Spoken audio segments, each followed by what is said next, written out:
Peace and blessings, family. Good morning and welcome to Sunday Sitting with Sisters. I'm back in here, your host, Sister Ro. And this morning I am joined by this sister, this queen, this athlete, this mama, this wife, athlete. I'm so excited. Sister Regina Rogers Wright. I want to get that correct. How Mhm. you doing this morning? Happy Easter. Happy Easter to you also.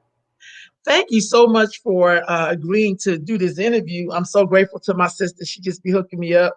And I today we're going to talk about basketball, Black love, and you being a social worker, among other things. hmm And I'm so excited. So I understand that you are currently working on your master's, and you should be having that next month. And then you're going to Yes. go head on for that doctorate. So I'm Yes, I am. super excited. Super Thank excited. you. Definitely need more Black women with that doctorate. Yes. And doing the work that you're doing.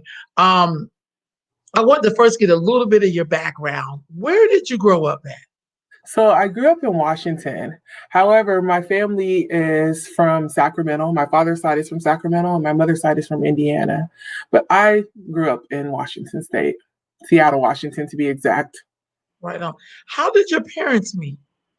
So my father played at the University of Washington. He played football there. And my mom's brother, he played at the University of Washington, and his name's Chester Dorsey. My father's name is Reggie Rogers, and they met through my uncle. Oh wow. So did you grow up hearing that story or? Um, I asked my mother. I'm really close to my mom. Her name's Sheila. We're really, really close. And anything that I ask her, she's always willing to talk to me about and, explain. And so I asked her how they met, and she just said, "Hey, he played basketball. I mean, he played basketball first, and he played football, and then your uncle played basketball, and we just met through, with him." So where did you get your love of basketball from?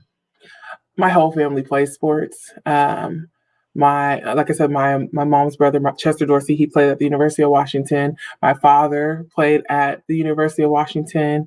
I have a cousin that plays in the NBA right now. So our family is just really just sports royalty, as they say. And basketball it's just in my blood. There was no other choice but to do it. So So um, did you play like from elementary school all the way through, or did you start in high school or? so it's kind of both. My mother started me out when I was 7, and she wanted me to play, but I told her I never wanted to play again after one game, and she didn't force me. Um, and when I was in middle school, I was taller than everybody. Actually, when I was 9, I was probably about 5'6", 5'7". So I was taller than my teachers, I was taller than my friends, and I used to hunch over, not because I was like scared of being tall or afraid or ashamed of being tall, but because everybody was shorter than me. And so I was trying to get to everyone's level. Well, my mother thought, hey, what can we do to get her proud of being tall? And so when I turned 13, she made me go to a basketball practice, and it was the best thing she ever did. That next year, I was in 8th grade. I became the number one 8th grader. I was highly recruited. I had friends. I think I found a purpose. Like basketball was something that made me feel like I had something to work towards, to work for, and it opened up so many opportunities for me to become the person I am today. So how was your high school career with basketball, and how was your academics? So I graduated on the dean's list, I believe. I had a 3.5 all the way to my senior year, and then I strived to get that 4.0. One thing I can say about my mother is that she's talked to me about my family and how they, played sports and how they, didn't finish college. And she always pushed, hey, finish college, get your degree, and then focus on your basketball career or your professional career. Just make sure you get that piece of paper, because if you get hurt, if something happens, you need something to fall back on. And so I love to read. I love to write. I love school. That's why I'm back in school after 12 years getting my master's. And I'm going to go back and get my PhD starting in July. Right on. So when you finished high school, what college did you go to, and what was that experience like? So right out of high school, I went to UCLA. from UCLA, I transferred. I stayed there for a year. I transferred to the University of Washington. It was kind of special because I was the first woman ever to transfer from a Pac-10 school to a Pac-10 school and play. I sat out a year, but I got that year back. Most people sit out a year and they don't get the year back, but I got the year back. I started at UCLA, which is kind of magical because my uncle, my father's brother, started at UCLA, went to UCLA, went to the NFL out of there. And then my father went to the University of Washington. So I feel like I had both of them, both of their experiences with me. And so, yeah, my high school career was really good. Like I said, I was an All-American. I was number one in my class. As far as my position, I was sixth in the nation. I had a great high school career, and then it's transferred over to college. And I had a really good senior year in my college year. I had different coaches, a different mindset, and yeah, I just was able to. How did you balance your academics and being able to play on a team? So in college is different than high school. In high school, you kind of have to manage yourself. In college, they give you tutors. It's not like you have class every day. It's not like you have the same class every day. So that was a lot easier for me. I like to time manage. I like to be able to write a calendar out. I like to remind myself of sticky notes. It was easier for me. It's easier for me now than it is when I was in college playing basketball when I was younger, just because I know the experience. But just being able to balance both of them was really, really hard. But I feel like if you go to college and you know what you're getting into, and you have really good coaches, it's easier to navigate. Of course, your freshman year is always the hardest year. But as I became a sophomore, junior, senior, I was able to navigate and figure out what classes I needed to take to get my degree, but also how to be able to successfully complete those classes. How did it work for you in terms of a love life and being in college? And you know what I mean? I didn't have a love life. My focus was really different. I wanted to go to the Wnba. I dated and I had boyfriends, but being in college and playing as an athlete, especially a women's athlete, it's really hard. We started sometimes at 4 a.m. and didn't get done until 10 at night. So there wasn't a social life for me. We traveled every Wednesday and then come back till that Monday. Well, not every Wednesday, but every other Wednesday. So home and away games. So it was really hard to have a social life. And I really wasn't focused on that. I was focused on getting to the WNBA and getting my degree. And so for me, a love life wasn't as big as it was to other people, but I had goals and I'm very goal oriented. And so I wanted to complete those goals. So getting drafted into the WNBA, what was that like? So I did not get drafted. I was in the draft. Oh, wow. Okay. Yeah. So only 5% get into the WNBA draft, which was a total blessing for me. Unfortunately, my father passed away and there was other things that just played into it that I didn't want to play anymore. At that time, the WNBA wasn't making that much money.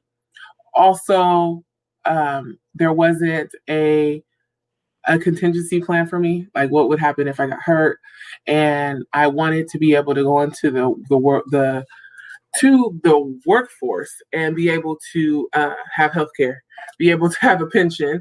Some people don't think about those things, but for me, it was really, really important. After seeing a lot of people that I know that are athletes that really are just struggling right now. And they're not going to be able to retire when it's time to retire because they've played for so long and they don't have like a savings account. They don't have a pension. They don't have anything that's coming in for them when it's time. So I just wanted to make sure that I had those things. And I also wanted a love life. And to start my life, I played all the way from 13 years old all the way to 25. And like I said, I didn't have a love life. I didn't have a life period. So I wanted to start my life. I wanted to be able to do things that I've never done before. And I couldn't do that with playing basketball. So wait a minute, you mean to tell me in the WNBA, like y'all don't have like retirement or health care, or y'all don't make like a lot of money? So they do have retirement health care. It just depends on the player, where you're drafted. You have to keep in mind that the WNBA is smaller than the NBA. So they don't get paid as much as the NBA. If you There's a meme that's going around about how LeBron James won the championship and Sue Bird won the championship, and how much LeBron James got and how much Sue Bird got. And this is in 2021, 2020, 2020, 2021. Back then, when I graduated, was 2012. So it was a whole different ball game back then. Now they're getting paid more. I believe that they need to be paid a lot more. However, it's not like the NBA. And that's what people think. People think the WNBA is just like the NBA, that you're coming in automatically making millions of dollars, and you're not. At that time, a lot of people were getting money off of endorsements. They were getting money off of, other things besides the WNBA. And for me, it was a lot. I mean, it wasn't even about the money. It was about wanting to play and being there, because once I do something, I set my mind to it, I want to be completely in. I felt at that time, with my father passing, with everything that was going on in my life, that I wasn't ready to go to the WNBA and play.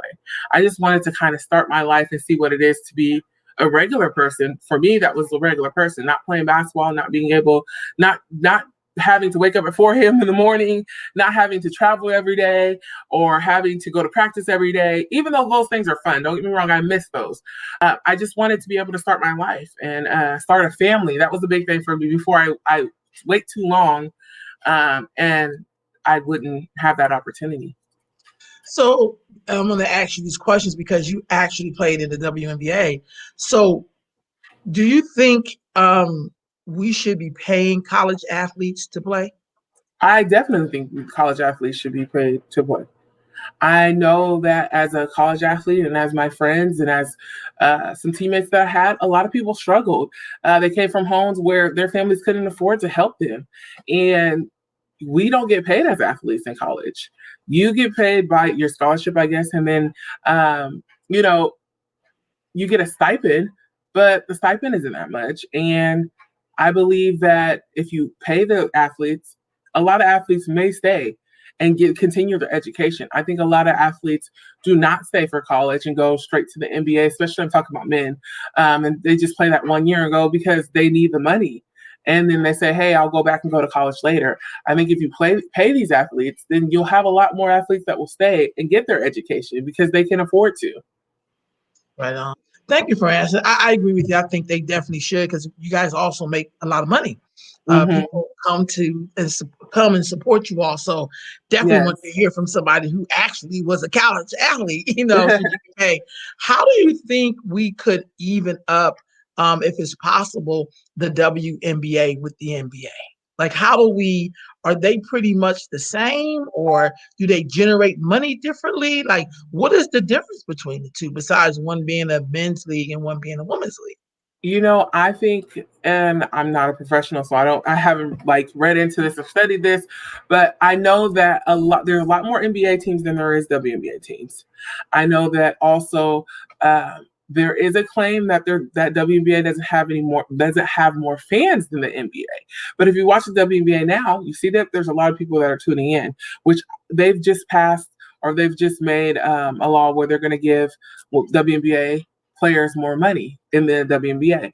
I think that we're on the rise of doing it. I think that we got to continue showing that girl power and supporting the WNBA, because there are some great women in there. There's people that have been playing for 10 plus years.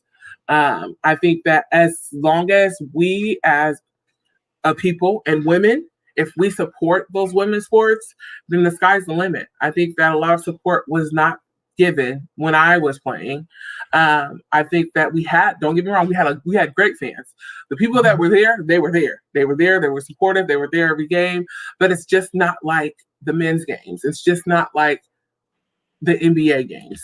And I think that it's just a lot of people have the stigmatism that girls don't dunk, that maybe it's boring, maybe it's not as interesting as the NBA. But if you watch a WNBA game, I'm telling you, it is one of the most exciting things you can see, because women don't just go out and just dunk, right? They show their skills. They're actually out there playing hard. Not saying the NBA doesn't. I'm just saying there's a difference between, because I want people Understand just to shoot, there's a difference between WNBA and the NBA. And I think the WNBA, because they can't dunk, they have to do other things.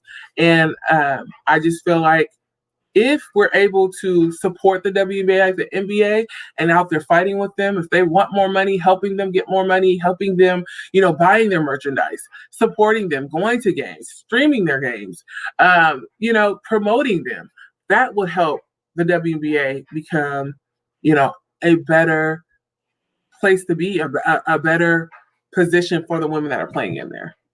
Right on. So what team did you play for in the WNBA? I didn't play in the WNBA. Okay. I did not. Okay. I was in the draft. I decided not to play. Okay. So what made you not play?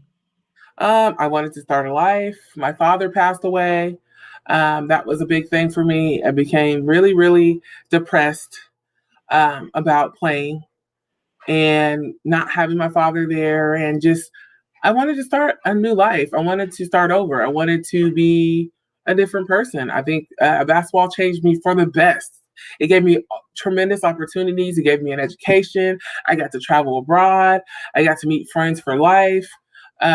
But it was time for me to start my own life and get into that working field that I talked about and being able to start a family. Because when you play basketball, if you are very into it and interested in playing basketball, you have to put your all into it. And there is no hanging out on the weekends. It's practice on the weekends. There is no love life. And for me, that's what I wanted.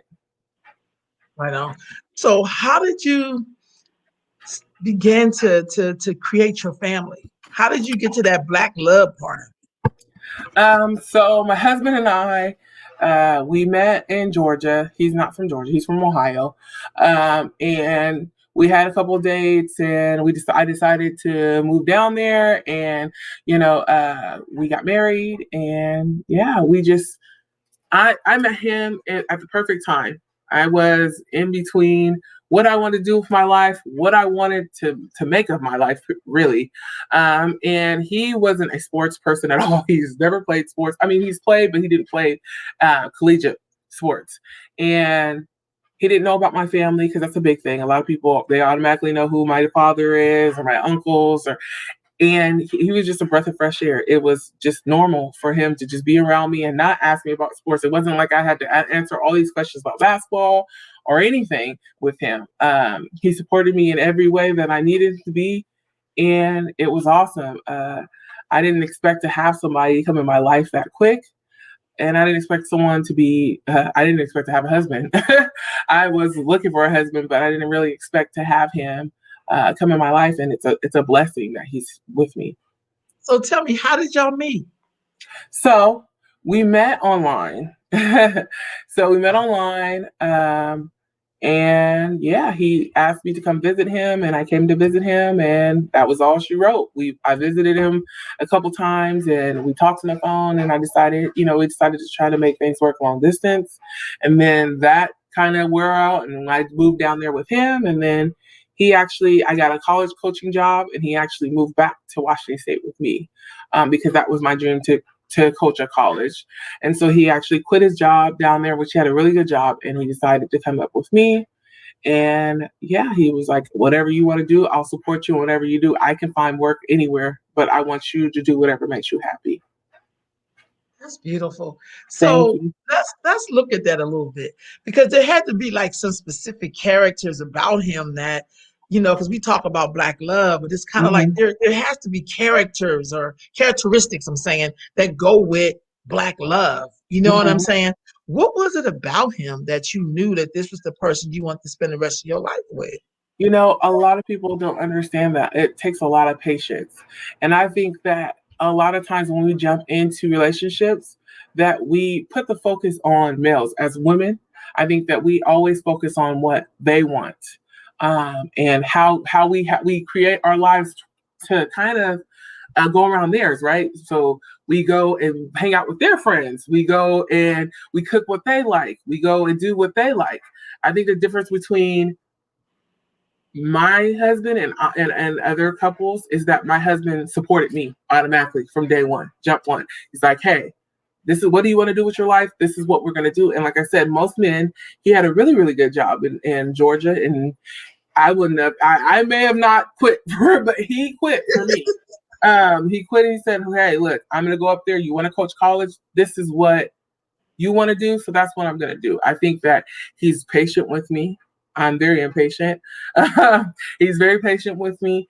The fact that he is not how other people view Black men, as far as him being so aggressive, because people think because he's tall and Black, he's 6'3", and people say, oh, he might be aggressive, but he's not. He's the kindest person you would ever meet. And I'm the aggressive one, per se. I'm the one that's like, hey, we got to do this, we got to do that, and he's patient with me. I love that about him. I love that he's able to talk to me. I love that he's able to just focus on me. And my husband focuses on me all the time. He tells me I'm beautiful all the time. He supports me whatever I need. We have a great relationship, and I've always wanted that. My mother has been married for 20 years. And to me, that is a blessing. You don't see that often. And for us to be so young and find each other and just focus on each other and have the same goals is the biggest thing for me. Because I feel like a lot of people get together and they don't know what they want.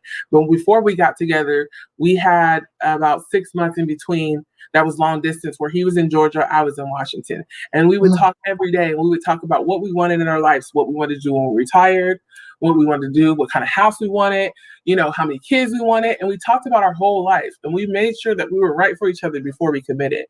And we've been together for 5 years now, and it's been the best thing that's ever happened to me. Wow. That's beautiful. Thank you. Wow, that's just because I think sometimes we'll talk about Black love, but we don't always necessarily talk about those elements. You talked a lot about patience. You talked about him supporting you.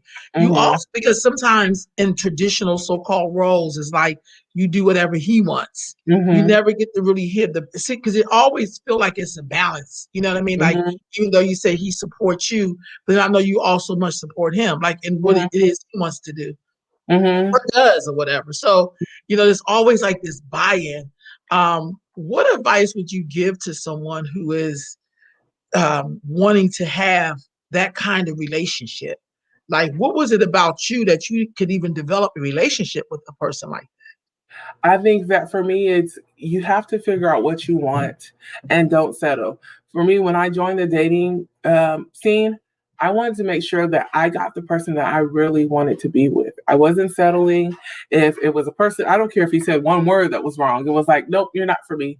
And people say that's being picky, but for me, it's you have to love who you want. You don't just settle. And that's what I think it is. Do not settle. Pick who you want to be with and be with them and get to know that person. And from the jump, talk about what you want. When I met my husband, I told him, hey, I want to be married. I want to have this many kids. This is what I want to do. If you're not on the same page as me, then we could be friends, but we can't be together. And my husband wanted the same thing as me. I think it's finding those common goals. Now, when I say common goals, it doesn't mean that you have to agree with everything. It means that you guys are, even if you guys have those problems and you guys are going to argue and fight, that at the end of the day, that common goal is there. My husband and I never, even when we argue or fight, because there's not a couple, I don't know any couple that doesn't argue and fight. But even when we argue and fight, we make it a point to where we make up. I don't want to go to bed angry. I don't want to go, to bed mad at him. So we have to find that common goal. Okay, we're mad at each other. We may not talk to each other for 20 minutes, but we come back and say, okay, how can we solve this? What is going to make us better with this situation? What is going to change, and how are we going to change? And sometimes you have to, compromise. A big thing for a lot of people, I feel like, is it's a lot of pride. A lot of people don't want to, I don't want to say bow down, but a lot of people say, I'm not going to submit. And for me, it's like sometimes you have to submit. Sometimes you have to say, okay, you're right. Or sometimes you have to be like, I know he's not right, but hey, I'm going to let him have this one. And I think that that's a big problem in our society as a whole, because we're always trying to prove someone wrong instead of sitting back and listening. And so that's exactly what we do in our relationship. We sit back and we listen, we talk to each other. We may get upset, but at the end of the day, we love each other and we're not upset long.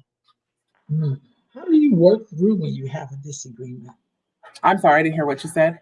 How do you work through when y'all have a disagreement, or how do you work through it? What's some of your strategy? Well, for me, I'm a hothead. I know I am. I know that I get upset, angry, and I get angry, and I say things. So, with him, he's opposite. He gets quiet. He won't say anything. And so for us, we know each other. So we will go different rooms. We may go watch TV, watch a movie. I may go to sleep, and then we come back. We may have an argument a little bit before, but other than that, we try to be mindful of each other, and we know each other well enough to know, okay, well, I'm not going to say nothing right now. I'm going to go away and I'm going to go do whatever I need to do, and I'm going to come back and we'll have this conversation. We rarely argue because I think we're just so much alike and we have so many common goals. But when we do argue, like I said, the biggest thing for us is giving each other time and space to really think about the situation, because you can say things and feel like you're right, and then you can go home or go into your room or wherever you got to go to be by yourself and say, hey, that wasn't right. Maybe I shouldn't have said that. And then you go back and you talk about it, or no, I'm right. So I'm going to go back and tell them I'm right, So, but it's taking that time. I think that's the biggest thing for us, taking that time, trying to figure out what we can do and come with a common goal, because a lot of people come with problems and they don't come with a solution. And for us, we have to come with a solution. Okay, this problem's still going to be here when I wake up. It's still going to be here when I come back. What can we do to solve this problem? Or can we solve this problem? So those are things that we do. In terms of you building your family, do you all have children yet? We do not. We do not. But we're planning on it. Yeah, I had a miscarriage last January, and so thank you. And so I mean, and that's a big thing too. A lot of people don't talk about infertility with women, and how that affects people, especially in our community. I am a proud auntie mama. My sister has a little girl. My sister Amanda has a little girl named Zuri, and I love her. She is the best thing that's ever happened to me. And I'm her auntie mama. I tell my sister, I don't care what you say, that's my child too. But yeah, so I don't have any children right now, but I do have nieces. My husband has nieces and he has a nephew. And so we're very active in everyone's life. And yeah, that's it right now. If you don't mind me asking, how did y'all work through your miscarriage?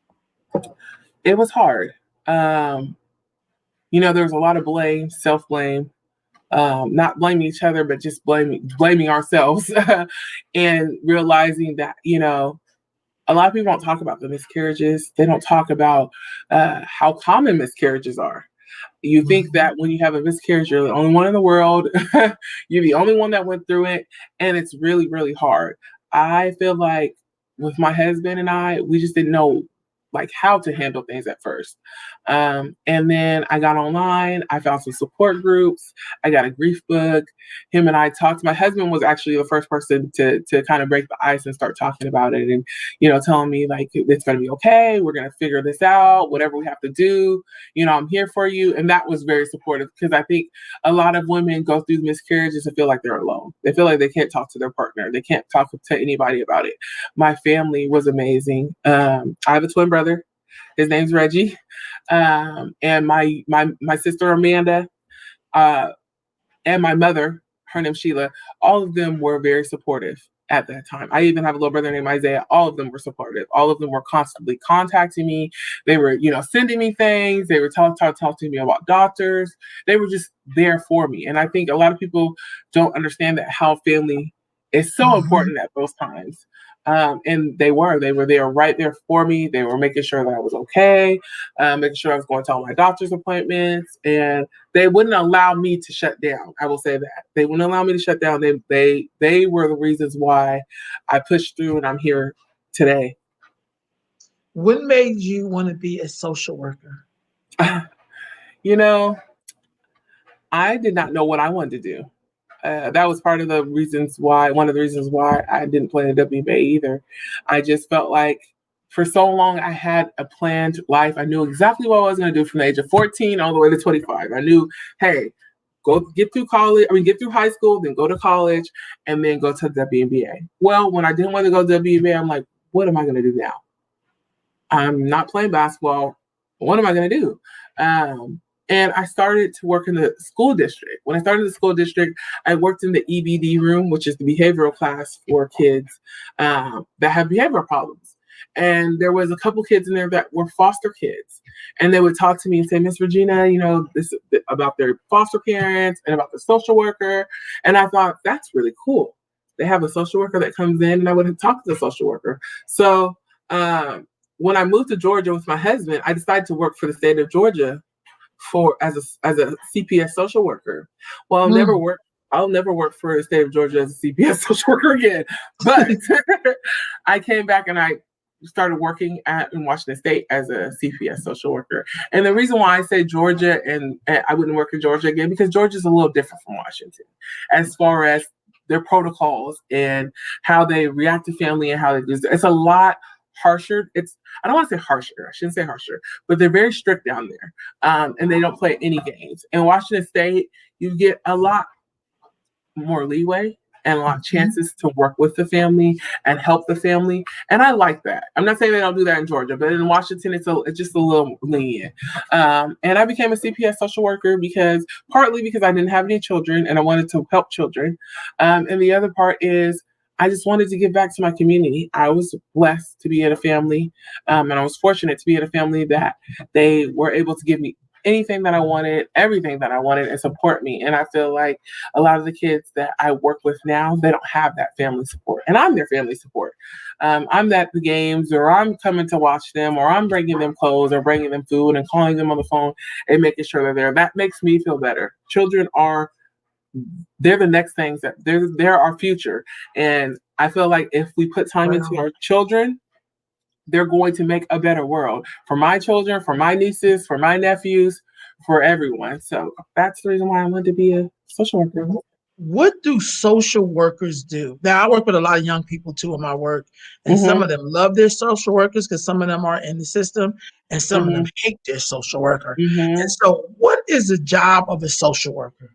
So it depends on where you're at and what division you're in. So there's different types of social worker. So there's hospital social workers, and though they only particularly work with people in the hospital or people being discharged and giving them resources. There's also court workers, which only work with family court. There's CPS social workers, which stands for Child Protective Services, which is what I work as. And then there's just social workers that work with schools. So it just depends on where you're getting your social worker from or why you're having a social worker. I would say the main goal of the social worker is to help the person that they're involved with, their client, navigate the system and become better people or give them resources to help them with their lives. Right on. So what's the difference? Okay, let's just look at the social worker that works, say, in CPS or Child Protective Service or DIFAS, depending on where you're at in the country. What is normally their job when you have a child that is experiencing some issues removed from the home or helping the parent to work out some things with their child? What makes a good social worker? I think what makes a good social worker is coming into a family. For me, coming into a family and making sure that you're non-judgmental, because everyone goes through things. Everyone has a problem. Something can just happen, right? And you could snap and that not even be you. That it's just that moment in time. I think coming in and being non-judgmental is the biggest thing and the hardest thing for people. A lot of social workers now one of the reasons why I became a social worker also is because a lot of the social workers that are my co-workers, they're a lot older than me. And so life has changed since from when they were a teenager, from when I'm a teenager.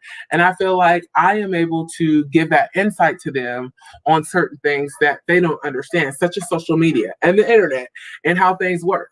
Those things are something that a lot of people that are older, that are 65, 50, that they didn't have internet when they were teenagers, so they don't understand those certain things. So I feel like I'm that bridge, that gap in between the people that are older than me, the people that are younger than me that we work with, and trying to help navigate both of them to understand why this person feels this way or why these children act this way. But the main thing, back to your question about what they do is we make sure we come into the home. You're not judgmental. You're able to listen to everyone in the home and really understand what the family needs. You don't go on there and the family says, "Hey, I need clothes," and you don't give them clothes. You get what you and keep your word. Tell them what you can do and what you cannot do. And if you're unsure, let them know that too. A lot of families that come into on my caseload, especially, they are looking for someone to help them. They're looking for resources. They're looking for someone to help them with their children, to help them navigate, get daycare, whatever. And I never make promises that I cannot keep because it starts with trust. Trust is a big thing for the child. It's a big thing for the family. And it's a big thing for me. If I can't trust you or they can't trust me, then why are we going to work together? I think that is the biggest thing for me. And I always tell the truth and be transparent to all of my families, no matter what. If I feel like they're going to hurt their feelings or not, I let them know and I tell them I'm being transparent because I want you to be transparent to me. I want us to have this relationship where we feel like we could talk to each other and that we feel like we're going to be able to progress. If you're going to lie, it's not going to help us. It's not going to get us better. And then you're going to keep getting these same intakes and keep having the same social worker come back to your house. So I think transparency, telling the truth, which is transparency, being able to trust, and being non-judgmental are three top things. And to communicate with your families no matter what, because they'll call you 17 times in a row, just because they're scared, right? You hear CPS and automatically you think, hey, they're coming to take my children, or hey, what is going on? So they're calling back to back to back. It's not okay to ignore them. It's not okay to not answer their questions. So for me, if I work from 8 to 5, if a family calls me at 5:05, I'm answering the phone because I want them to know that I'm here for them. I will let them know, hey, I'm off at 5. What do you want? But I'm here to listen to it, and I will hear what you say, and I will get back to you tomorrow. But having those conversations and letting them know that I'm there for them is also something that I want them to feel like they're able to talk to me and communicate. What is your overall goal? You're going to get your master's next month, and then you're going on with your doctorate. What is your overall goal? What are you going to do with these degrees? Well, so I'm getting my master's in addiction counseling. It's a big subject for me. A lot of family members have overdosed in my family. A lot of my friends and uncles and everyone have had problems with drugs. So I'm getting my master's in addiction counseling. My overall goal is to open a rehab center and several rehab centers. So one for pregnant teens, because I see that a lot. A lot of times there are young teens that are pregnant and they're willing to go to rehab. They're willing to get better, but they want their children to stay with them. Currently, there's not a lot of rehabs that accept pregnant teens, where the babies can stay with their mom while they go through rehab. Now, we do have that for adult women, but we don't have that for teenagers. So I'm not promoting teen pregnancy, but it's here. Yeah, it happens. So instead of driving a force, because a lot of the kids that come into that are on my caseload that are teenage parents, they don't want to stay in rehab because they're like, hey, my child's gone, I don't see an end game. So that's one of the things that I want to do. I also want to open a rehab center for athletes, just because I'm an athlete, and I've heard that a lot of athletes say, hey, I can't go talk to this counselor. They don't understand. I'm an athlete. They don't understand what it's like to be an athlete. So why am I going to talk to this person and they don't know anything about me? So I'm going to open a rehab center for athletes. And yeah, that's my plan. I have several other rehab centers that I have specially focused. I'm going to open just one that's just open to everybody, but just different rehab centers that cater to different subgroups that are not able to have that type of rehab right now. I'm going to go back to get my doctorates in leadership for counseling. So I am able to run my centers. I'm able to, a big thing for me is also hiring people that look like us. because you don't see that a lot of time in counseling. You don't see that a lot of rehabs. So I'm going back to get my doctorate in leadership, so that way I can go out to my community, find people that look like me, and be able to train them to work in my rehab centers and be able to give them the hours and give them certifications so I can educate them and be able to get them to work in the rehab centers and change people's lives also. I think a big misconception is people think, oh, if I've had a problem before or if I've been an addict, then I'm not able to work. No, I want you to come. I want you to be able to give your testimony. And the best person to ever come is those people that have had problems with addiction. And so I encourage anybody that wants to, either reach out to me or reach out and just become that peer support or counselor, that you can do it. There's no rule that says that you can't do it if you've been to rehab before or anything else. So what are some of the things you learned in your education around addiction? Your degree is in addiction counseling. counseling. Sorry. Yes. No, What sorry. are some of the things that you learned though about addiction counseling? Because we know that devastated the Black community. Mm-hmm. Addictions, at least from the '70s forward. Mm-hmm. What have you learned? Because I mean, in educational wise, about Mm-hmm. addiction. Well, so I've learned a lot of my classes focused on the brain activity and what happens when you take the drug, your brain being altered, and also psychologically how you respond to the drugs, how you respond to people, just signs and triggers, warnings, how to counsel an individual, how to counsel a group, how to counsel a family. So it gives you various parts of counseling and how to counsel people in addiction, whether it be a group of people, whether it be an individual, whether it be a couple, whether it be a mother and a son. Those are things that I've learned. I've learned those techniques of what to use, how to assess, how to diagnose. Those are certain things that I'm doing right now. I'm also in an internship at a counseling, Consejo Counseling, which is a mental health slash SUD, which stands for Substance Use Disorder Counseling Center. So they have both sides. So they have mental health and they have substance abuse. So I'm an intern there and I work both sides. So I can get the experience and the hours to get my certification, because I am currently certified in Washington State, but you need a certain amount of hours to keep your certification or to be fully certified. So that's what I'm doing right now. Right on. When you study this area in particular, is there anything that you learned that you wish people in your family would have known about addiction? I wish they would have learned all of it. But I think the biggest thing for me was that they're not alone, that it can be not only just individual people that are in addiction, but it could be generational, right? It could be your parents or your grandparents. And there's a lot of studies that show now that if your grandfather was an alcoholic or your father was alcoholic, it's more likely that you're going to be an alcoholic. Just looking at those generational patterns is something that I feel like if we would have known then, if we would have seen signs are a big thing for me.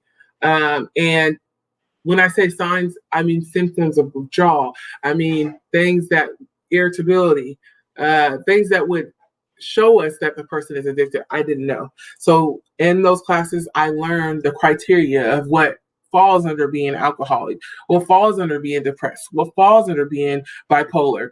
I think that a lot of people don't have that education. First of all, it's really hard because you have to sit there and you have to read and you have to, be invested in that. And it's a lot of reading. It's a lot of words just to say one simple thing. And so if I would have known that earlier, I could have seen the signs. I may have been able to help them. I may have been able to even get them to rehab. But a lot of people don't know those signs. A lot of people, think that it's something else. And it's just that we're just not educated. And I think that me opening my rehab centers, that's what I want to do. A part of that is educating people on trigger signs, on knowing what to do when they have a person that may be an addict. Is there anything in addiction that backs up to why people choose to do? And that's something I never get to hear much about at all. There isn't really, I mean, there's theories. Theories are, there's some people say trauma. Some people say, it just happens. It's just recreational and it just happens. I think that it really depends for me. 'Cause I think from what I take from it is depends on the person. It depends on your background, depends on your biology, depends on your experiences. I'm a big believer of experiences. Things happen because of experiences. And even if it's a bad experience, you learn what not to do the next time, right? So everything happens through experiences. And I think that that's what happens. A lot of people experience something or they see something and then they say, hey, this person does it, or man, I should try this because I've seen this person do it, or this is how it should be. And then we start to become, addicted, or we start to have those tendencies where we feel like, okay, this is a coping mechanism. This is what happened. A traumatic event happened. And I started to drink because the event happened. But as soon as I started drinking, it started to feel good. So there's different things that can lead you up to being addicted. I think that, like I said, it just depends on the person you are. I think it depends on your environment. I think it depends on your experiences. I think it also depends on the people that you're around. Because I was around my mother, Miss Sheila Winston. No way. She was not having any of that, and I knew that. Even as an adult, I still don't drink like that. It may be a sociable drink or like a celebration, but other than that, my mom doesn't drink. So for me, it's like, I'm not missing out on anything. So I think that's a big part of it too. Your family plays a big part. I also know, because I'm looking at my notes over here, you struggled with diabetes. Yes. At one point. Was that something that from when you were younger? Is that something you developed as an adult? I didn't have diabetes till I graduated college. So that was one of the reasons why I didn't play in the Wnba also. I struggled with my weight. I struggled with my health. My father passed away and I ate. That was my coping. I ate a lot. I developed diabetes the next year. And it was gestational diabetes at that time. I didn't know that. I went untreated and it turned into type 2 diabetes. Now my A1C level is a 7. I'm not even considered type 2 diabetic because I worked so hard to get it down. But diabetes is the leading killer in our culture. Mm-hmm. Diabetes for me was an eye opener. I didn't know what diabetes. I mean, I knew what it was, but I didn't know how it felt. I didn't know that I had diabetes. And I like to educate people on it. So some people don't understand. For me, I was an athlete. I was a top athlete. I was sleeping a lot. I had headaches. I was really thirsty. And to me, those were just, that's me from me playing basketball. I'm tired from practice, or I'm tired from whatever. And I didn't realize those were the signs of diabetes. I think that a lot of people that get diabetes, type 2 diabetes is the most common. That's the one that some people don't know the difference. So type 1 is where you take insulin most of the time. That's when you cannot produce any insulin for your body. Type 2 is where you can produce some insulin, but not enough insulin. And so a lot of people develop type 2. And that's either gestational, which means a lot of pregnant people get gestational diabetes, which means it's temporary. You gain weight, or your blood sugar goes up while you're pregnant, or you have that weight on you, and then you lose that weight, and you may or may not have diabetes. Or you're able to exercise and get it under control. You still have type 2, but it's under control, and that's what I am right now. I'm under control with type 2 diabetes. But I think that a lot of people are not educated on that. I think that a lot of people don't understand that there are signs that mean you have diabetes, or there's no signs at all. I really recommend that everybody that's over the age of 30 go and get checked. Go and get checked. If you feel a headache, you feel something's going on wrong, you need to get checked, because you don't want to go too long like I did and then struggle with it, because I struggled for years. I struggled until last year. I just got my A1C level down, and it was 6 years that took me to get in control, and I'm a top athlete, and that was really, really rough on me and my body. Wow. So with your diabetes, what changes did you make? Because so you talked about a symptom. You said your dad died, you ate a lot to cope. And that right there was kind of like, okay, that's the root. You know what I mean? But then Mm-hmm. how did you adjust that? What made you get up and be like, no, I got to get this under control because I want to be here? Because, that also affects other parts of your body when you have diabetes. Mm-hmm. It affects your kidneys and it can affect, I mean, it can just, so what My did you do? your Yep. eyesight, your feet, your Yep. body. For me, I will honestly say my husband was one of the main people that really helped me. It was like, come on, babe, can't eat that. Come on, babe, you can't have that. Mm, You know. Also, I found a purpose. I think I really struggled, and a lot of people don't understand being an athlete, being a top athlete, and not choosing to not continue to play that sport can be mm, really hard on you. When you feel like you have a certain goal, you know where you're going, and then all of a sudden you stop that goal and you have nothing to do, and I thought it was a midlife crisis. I don't think it is now because I'm 30, but then back then I was 25. But I felt like it was a midlife crisis. I felt like I just didn't know what I wanted to do with my life, and so I ate because I was depressed because of that. And then I ate because my dad passed. So when I got married and when I started my career, when I was around my family a lot more, I wanted to get myself together. I wanted to be able to be there for my husband and be there for my family in the long run. With my niece being born, I wanted to be able to play basketball with her. I wanted to be able to hang out with her, and I couldn't do that having diabetes. My kidneys mm. weren't doing too well. My liver started to mess up, and I was just too young. I felt like this is not the right Regina. Um, and so I made the change. I changed my diet. I stopped eating as much as I was before. I started drinking a lot of water. I started walking. I started to monitor certain things that I used to do. I didn't do it anymore. And so I made that change because I wanted to be better with myself, but it took a while. People think that you just wake up one night and say, hey, I'm going to change. It took me Right a on. while to realize, hey, if you don't change now, you're never going to change. And so that was the biggest turning point for me getting married and actually being around my family because I'm very, very close to my family. And in basketball, I wasn't around my family. I think that was a big toll on me too. That made me depressed because I left every other weekend or I had a game every weekend. So I didn't get to hang out with my family like I wanted to. And so I think being able to have them as a support and saying, hey, get yourself together was the best thing that ever happened to me. Wow. Um, wow, that's I, I just think that we don't talk about the diabetes enough and its impact, Mm-hmm, or we don't talk about the things that impact us on why we do the things we do that lead to these chronic diseases that we experience. mm-hmm, You know what I mean? mm-hmm, And then on top of it, we also have like addictions in our family and mm-hmm, and how that, because I think all of these things have roots. All of it does.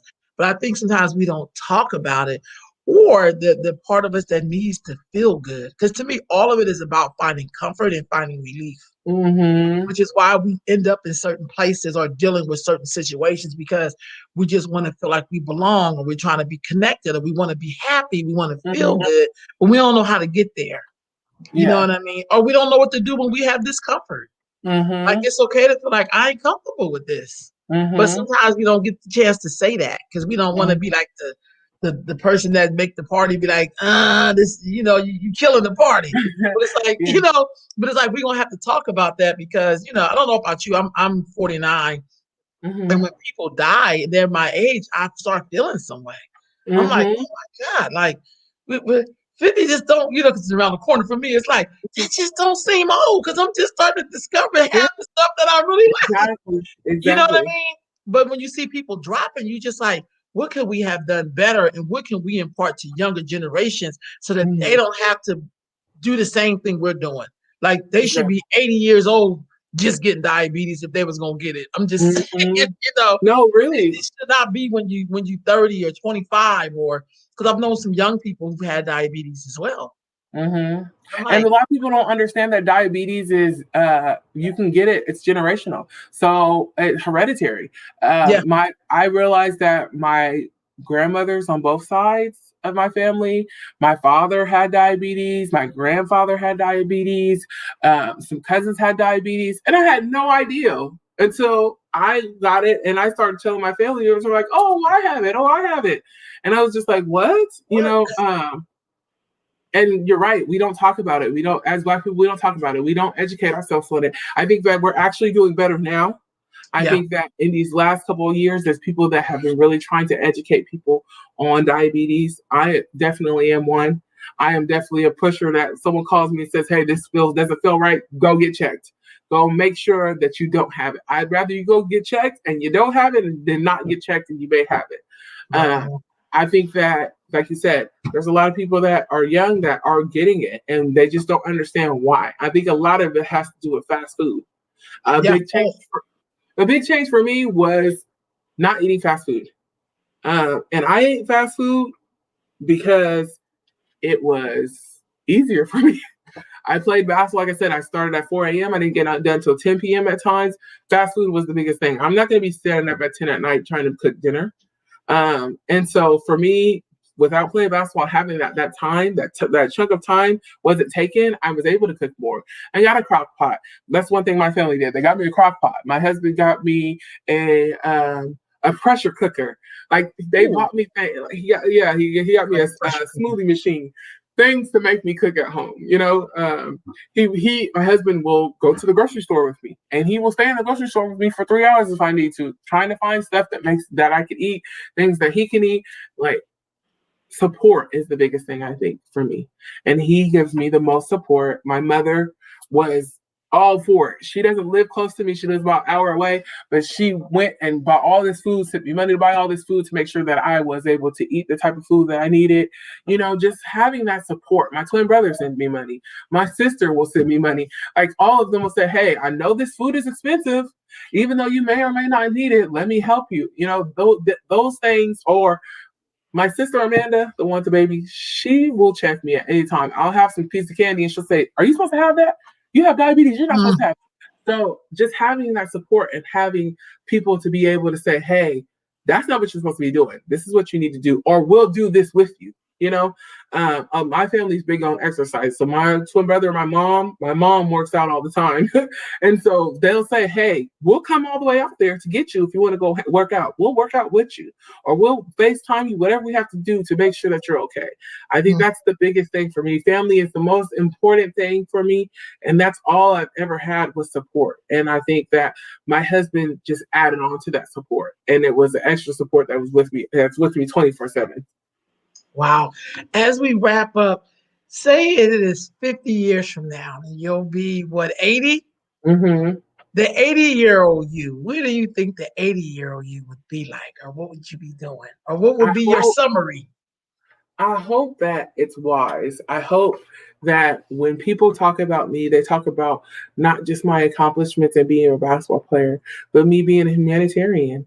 I want people to remember me for loving people and helping people. I want people to remember me or to tell my grandchildren and great grandchildren, "Hey, I went to her rehab center and she cared and she made a difference in my life."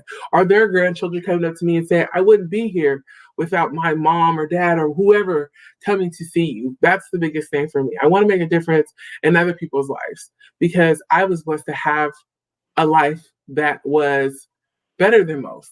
Silver spoon, as they say. And I don't want to be known as that silver spoon brat or this person that was just so self absorbed.